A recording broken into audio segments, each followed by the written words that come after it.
जो सब्जेक्ट होंगे वो कभी किसी प्रीपोजिशन के तुरंत बाद नहीं आएंगे और ना ही किसी मेन वर्ब के बाद आएंगे, ना ही किसी मेन वर्ब के बाद आएंगे। एक बार फिर से मैं रिपीट कर देता हूं, जो सब्जेक्ट होंगे वो प्रीपोजिशन के बाद नहीं रखे जाते हैं, यानी प्रीपोजिशन के बाद नहीं आएंगे और ना ही किसी वर्ब के बाद आएंगे। नमस्कार दोस्तों, this is Alok Raj and English educator on YouTube. Welcome back to my YouTube channel Gyan mart. दोस्तों आज हम फिर से बात करेंगे इस वीडियो में 5 सेंटेंस के बारे में जो प्रीवियस एग्जामिनेशन में ऑलरेडी पूछे जा चुके हैं, अलग अलग एग्जामिनेशन में पूछे गए हैं। तो इन सेंटेंस के माध्यम से हम लोग सीखेंगे कि किस तरीके से इस किसी भी सेंटेंस से हम एरर को फाइंड करें एंड क्या क्या टिप्स हम लोगों को अपनाना चाहिए। ओके, तो चलिए शुरू करते हैं वीडियो को सीधा स्क्रीन पे। बट वीडियो को शुरू करने से पहले दोस्तों एक छोटी सी भी रिक्वेस्ट है, अगर वीडियो आपको पसंद आ जाए ना तो लाइक जरूर कर देंगे और हमारे चैनल को सब्सक्राइब जरूर करेंगे। दोस्तों ये हम्बल रिक्वेस्ट है, प्लीज अगर वीडियो आपको पसंद आए तो एक बार लाइक जरूर करेंगे, क्योंकि आपका एक एक लाइक, आपका एक एक सब्सक्रिप्शन दोस्तों हमें बहुत मोटिवेट करेगा इसी तरीके से आगे वीडियो लाने में। तो चलिए अब सीधा बढ़ते हैं स्क्रीन की ओर। देख रहे हैं दोस्तों, क्वेश्चन स्टार्ट हो रही है 6 से। ऑलरेडी मैं 5 का डिस्कशन कर चुका हूं पार्ट 1 में, तो आप उसे भी देख लीजिएगा अगर नहीं देखे हो तो, अगर नए हैं तो ठीक है। तो अब चलिए स्टार्ट करते हैं 6 से। पहला क्वेश्चन है, the various consequences of the decision taken by the finance ministry was not forced by the bureaucrats.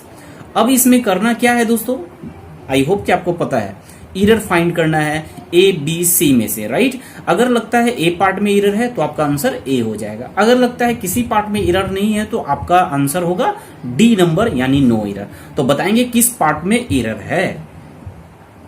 चलिए एक बार रीड करते हैं।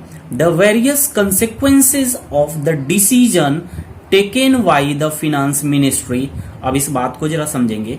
कर है डिसीजन, वैसा डिसीजन जो फिनेंस मिनिस्ट्री के द्वारा लिया गया। टेकन मतलब लिया गया है, डिसीजन टेकन, टेक डिसीजन का मतलब होता है निर्णय लेना, यानी डिसीजन जो फिनेंस मिनिस्ट्री के द्वारा लिया गया, ठीक है, और उसका वेरियस परिणाम निकला। कॉन्सिक्वेंसेस मीन्स परिणाम, रिजल्ट, ठीक है।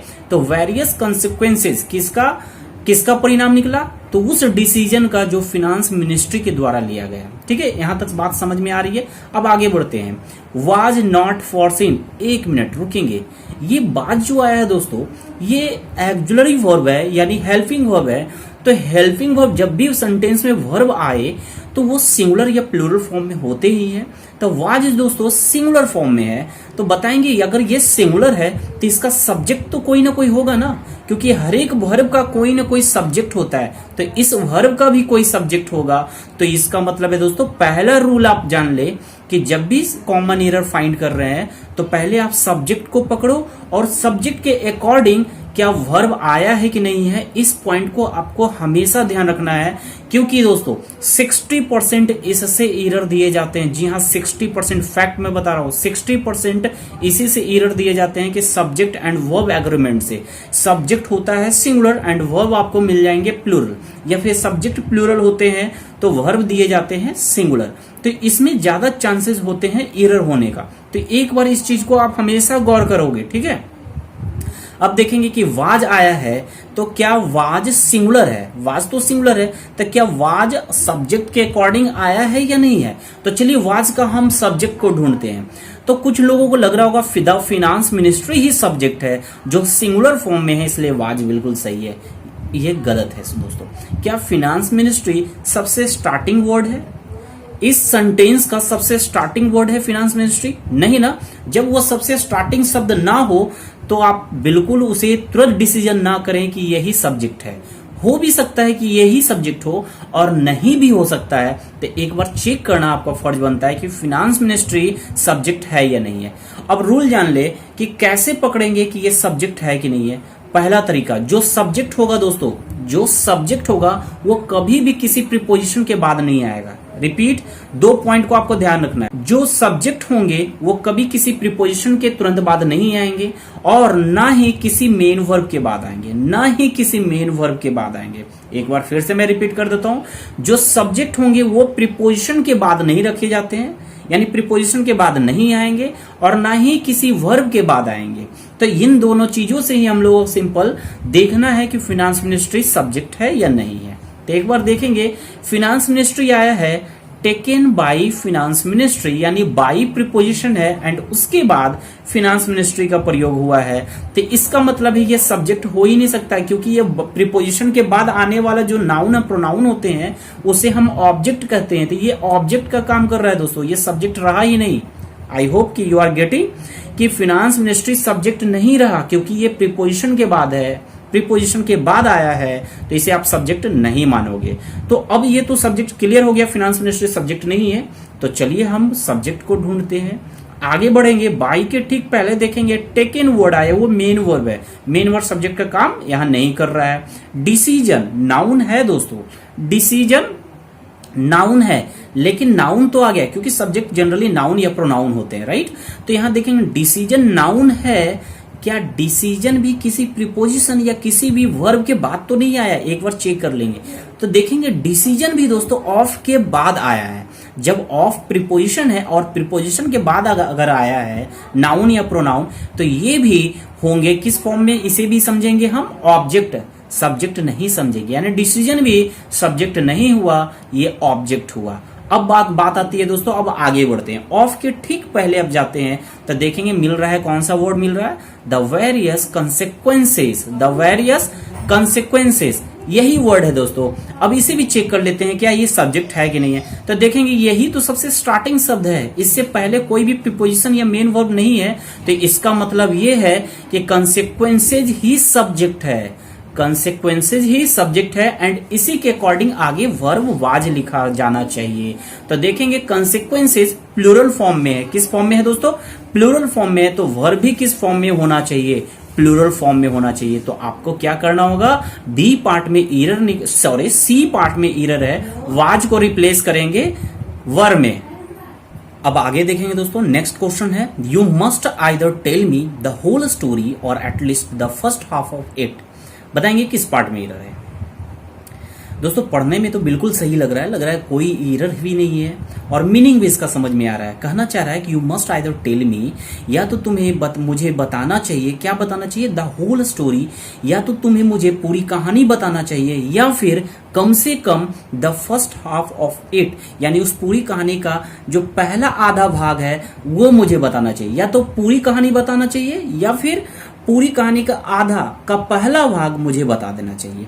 तो बिल्कुल मीनिंग भी समझ में आ रहा है और कहीं भी ये एरर समझ में नहीं आ रहा होगा, राइट। लेकिन इसमें एरर है दोस्तों, इस सेंटेंस में क्या एरर है चलिए मैं बताता हूं। तो नोट करिए अभी कि ध्यान रखेंगे कुछ कंजंक्शन होते हैं जो जोड़े में आते हैं। क्या आते हैं, जोड़े में आने वाले कंजंक्शन होते हैं, जैसे कि आइदर, आइदर के साथ आगे क्या आते हैं, और नाइदर के साथ nor, not only but also, both, and.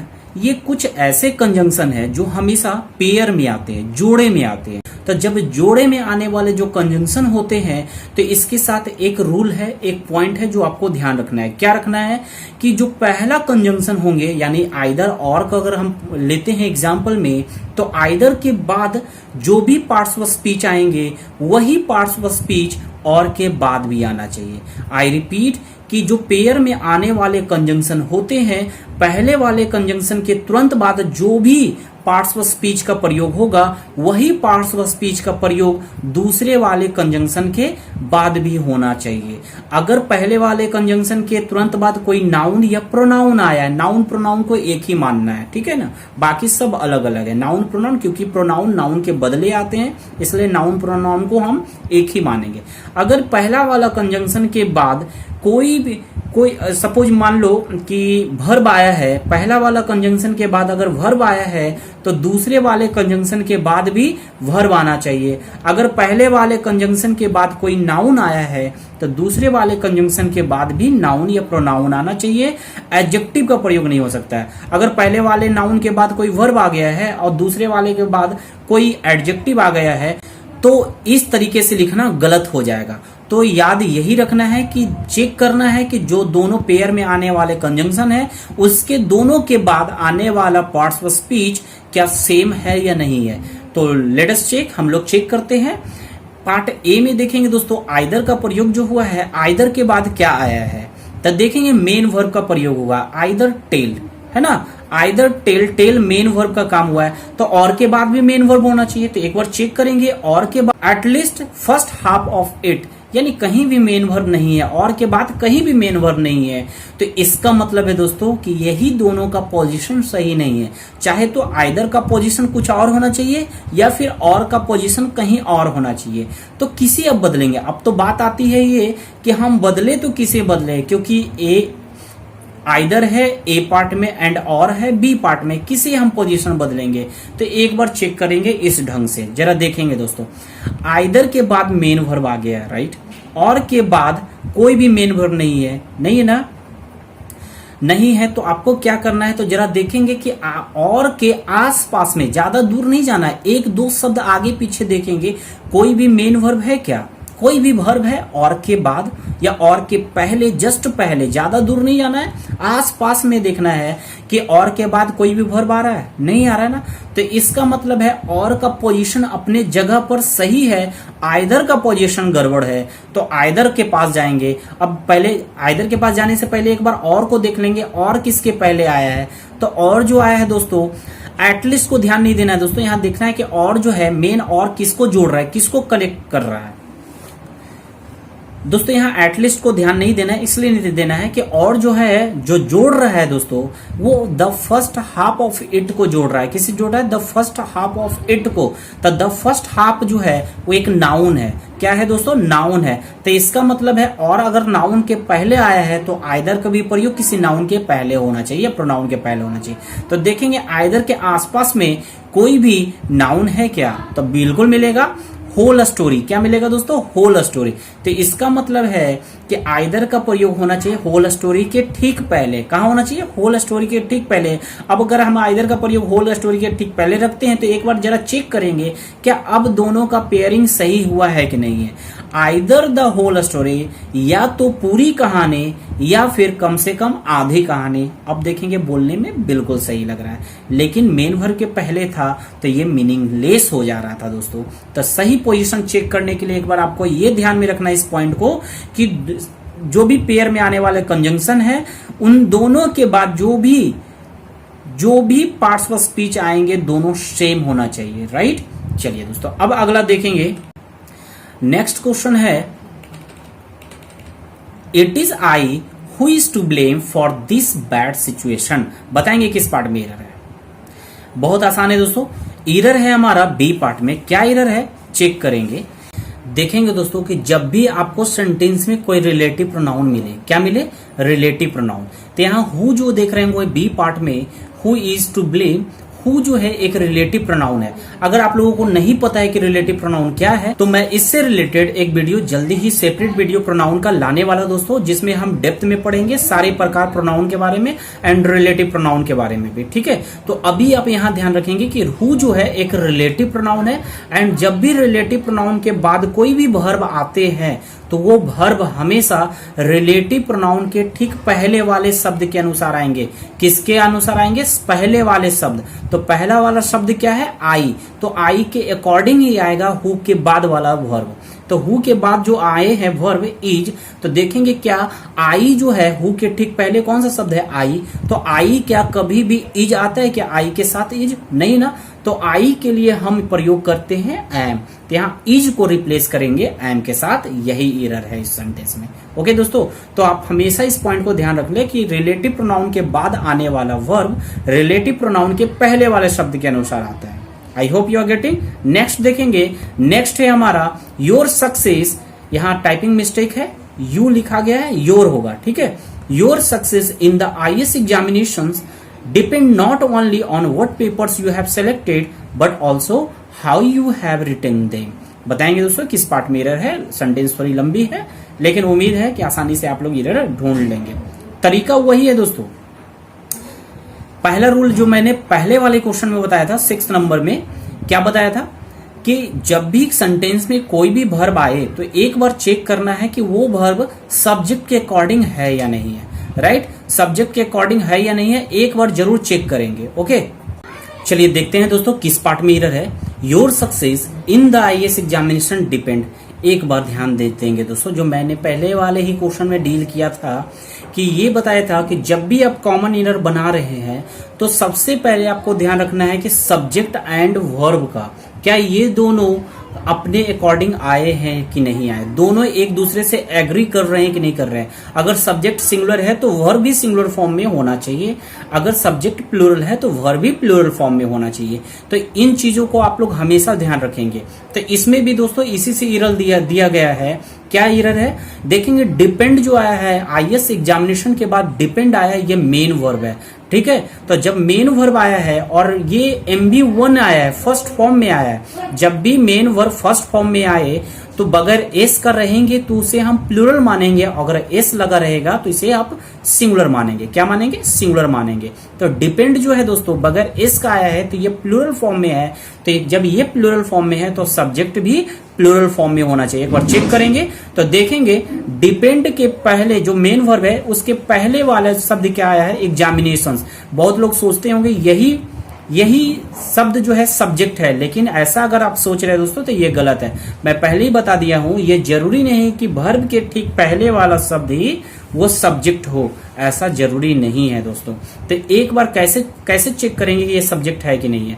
तो वही तरीका है, एक बार चेक करेंगे कि अगर कोई भी नाउन या प्रोनाउन प्रीपोजिशन के बाद आ गया हो या किसी वर्ब के बाद आ गया हो तो उसे हम ऑब्जेक्ट कहते हैं, सब्जेक्ट नहीं। तो एग्जामिनेशन क्या इन प्रीपोजिशन के बाद आया है? प्रीपोजिशन के बाद आया है तो ये सब्जेक्ट नहीं है, ऑब्जेक्ट है। तो जब ये ऑब्जेक्ट है तो इसके अकॉर्डिंग वर्ब नहीं आएगा। अब आगे देखेंगे, इन के पहले देखेंगे क्या लिखा हुआ, your success, and your success भी नाउन है दोस्तों, एंड ये किसी प्रीपोजिशन के बाद नहीं आया है, ना ही मेन वर्ब के बाद आया है। तो इसका मतलब है यही सब्जेक्ट है सेंटेंस का। तो जब ये सेंटेंस का सब्जेक्ट है तो इसी के अकॉर्डिंग वर्ब आना चाहिए। सक्सेस सिंगुलर फॉर्म में, किस फॉर्म में है? सक्सेस सिंगुलर फॉर्म में है, तो मेन वर्ब को भी क्या किस फॉर्म में होना चाहिए? सिंगुलर फॉर्म में। तो डिपेंड जो है दोस्तों प्लूरल है तो इसमें एस ऐड करेंगे तब हो जाएगा ये सिंगुलर। डिपेंड्स क्या हो जाएगा? ये डिपेंड्स कर देंगे, ठीक है। तो यही करेक्शन करना है ए पार्ट में, डिपेंड में हम एस ऐड कर देंगे, डिपेंड्स। चलिए अगला क्वेश्चन देखते हैं। नेक्स्ट है हमारा 10वां। I found the 2 first chapter of the book particularly interesting. बताएंगे किस पार्ट में एरर है। चलिए तो अभी मैं बता देता हूं, इसमें जो है बी पार्ट में एरर है। क्या एरर है बी पार्ट में? तो नोट कर ले अभी कि जो संख्या बताने वाले नंबर होते हैं जैसे कि 2, 4, 5, फर्स्ट, सेकेंड, थर्ड, ठीक है। तो हम नंबर को क्या किए हैं दोस्तों? 2 पार्ट में डिवाइड कर दिए हैं। कितने पार्ट में? 2 पार्ट में डिवाइड कर दिए हैं। एक को कहते हैं कार्डिनल नंबर एंड दूसरे को कहते हैं ऑर्डिनल नंबर। आई रिपीट कि नंबर को, जो भी नंबर बताने वाले शब्द होते हैं उसे हम 2 पार्ट में डिवाइड किए हैं। एक को कहते हैं कार्डिनल एंड दूसरे को कहते हैं ऑर्डिनल। दूसरे को कहते हैं ऑर्डिनल। तो कार्डिनल क्या होता है? तो कार्डिनल दोस्तों कहते हैं कि जो भी काउंटिंग नंबर है जैसे कि 1, 4, 5, 6, 1, 2, 3, 4, 5, 10, 50, 100, 100, ये संख्या जो बता रही है दोस्तों उसे हम बोलेंगे हम कार्डिनल नंबर। क्या बताएं? बोलेंगे हम कार्डिनल नंबर, राइट। और जो ऑर्डर बताएगा, क्रमांक बताएगा, पोजीशन बताएगा कि कोई भी नाउन कितने स्थान पे है, जो वो बताने वाले शब्द को हम बोलते हैं ऑर्डिनल। जैसे बोलते हैं फर्स्ट, सेकेंड, थर्ड। ऑर्डिनल में कौन आएंगे? First, second, third, fourth, fifth, sixth, है ना, 20th। तो इस टाइप का जो वर्ड आते हैं जो पोजीशन बताते हैं, स्थान बताते हैं, तो पोजीशन और स्थान बताने वाले जो शब्द होंगे उसे बोलेंगे ऑर्डिनल, यानी first, second, third, fourth, fifth, sixth ordinal number. अब यहाँ नोट करने वाली बात यह है कि जब दोनों नंबर यानी कार्डिनल एंड ऑर्डिनल दोनों साथ में आ जाए तो सबसे पहले लिखेंगे हम ऑर्डिनल को, उसके बाद कार्डिनल को। तो यहाँ क्वेश्चन में देखेंगे दोस्तों लिखा हुआ है द 2 फर्स्ट। तो यहाँ 2 जो है कार्डिनल एंड फर्स्ट जो है ऑर्डिनल नंबर है। तो जब कार्डिनल एंड ऑर्डिनल साथ में आए तो क्या रूल है कि ऑर्डिनल को पहले रखेंगे, यानी फर्स्ट पहले लिखा जाएगा, 2 बाद में। फर्स्ट को हम पहले लिखेंगे, 2 को बाद में। तो करेक्शन हो जाएगा आई found the first 2 chapters of the book particularly interesting. I hope दोस्तों यहां तक आप लोगों को पांचों क्वेश्चन आप लोगों को समझ में आ गया होगा। अगर दोस्तों ये वीडियो आपको पसंद आई हो तो एक लाइक जरूर कर देंगे, हमारे चैनल को भी सब्सक्राइब कर लेंगे दोस्तों। फिर मिलेंगे अगले वीडियो में 5 क्वेश्चन के साथ, जिसमें भी हम लोग सीखेंगे नए नए तरीके किस ढंग से एरर को फाइंड करें, how to find an error in a sentences. Okay दोस्तों, चलिए फिर मिलते हैं नेक्स्ट वीडियो में।